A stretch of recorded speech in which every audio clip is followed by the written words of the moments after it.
Jude was pregnant with Jonathan, we took part in a parenting class led by the associate pastor at our church, Keith, and his wife, Kag, or Caroline. They used the metaphor of a funnel to suggest a helpful way of thinking about raising kids.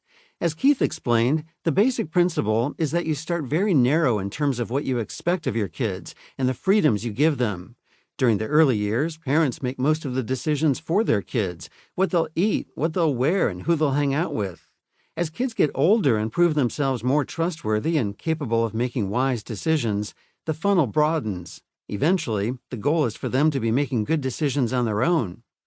That metaphor made a lot of sense, and it had the advantage of being biblical. This principle can be seen in the parable of the talents, in which Jesus describes our relationships with God and money by using the story of a wealthy man who entrusts his property to the care of 3 servants before leaving on a journey. To one he gave 5 talents, to another 2, to another 1, to each according to his ability. Then he went away. Matthew chapter 25, verse 15. That's interesting already, isn't it?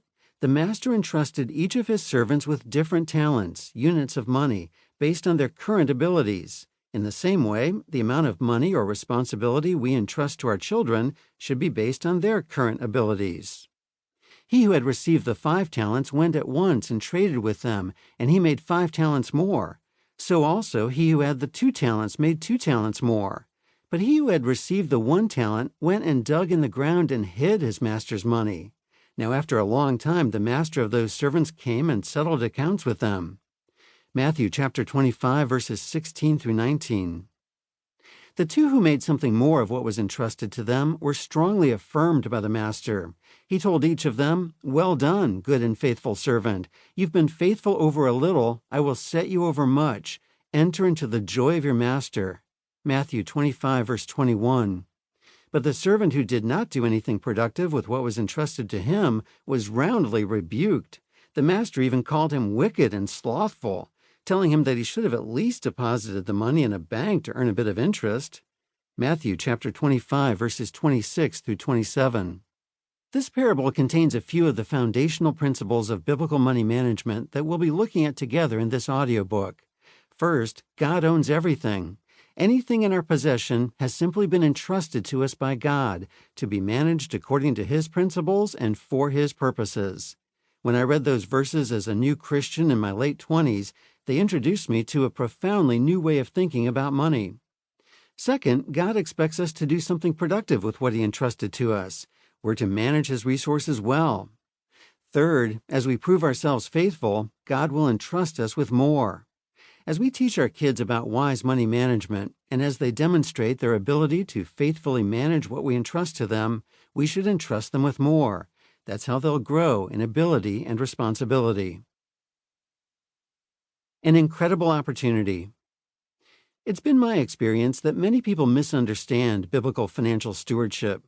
They think of it as a heavy burden. They imagine God saying to them, "Here's some of my stuff. Don't break any of it or lose any of it."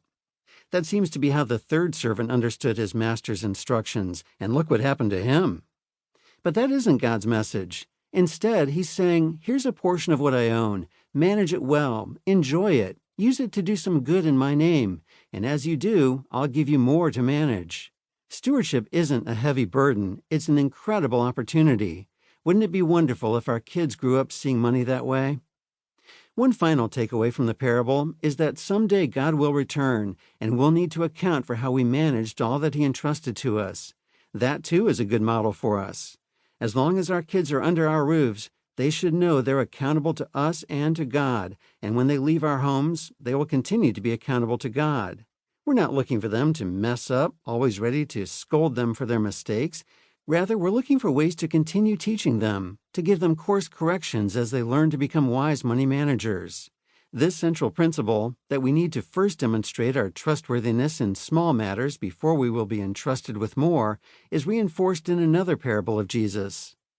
Whoever can be trusted with very little can also be trusted with much, and whoever is dishonest with very little will also be dishonest with much. So, if you've not been trustworthy in handling worldly wealth, who will trust you with true riches? And if you've not been trustworthy with someone else's property, who will give you property of your own? Luke chapter 16, verses 10 through 12. The 2 questions that Jesus asks here.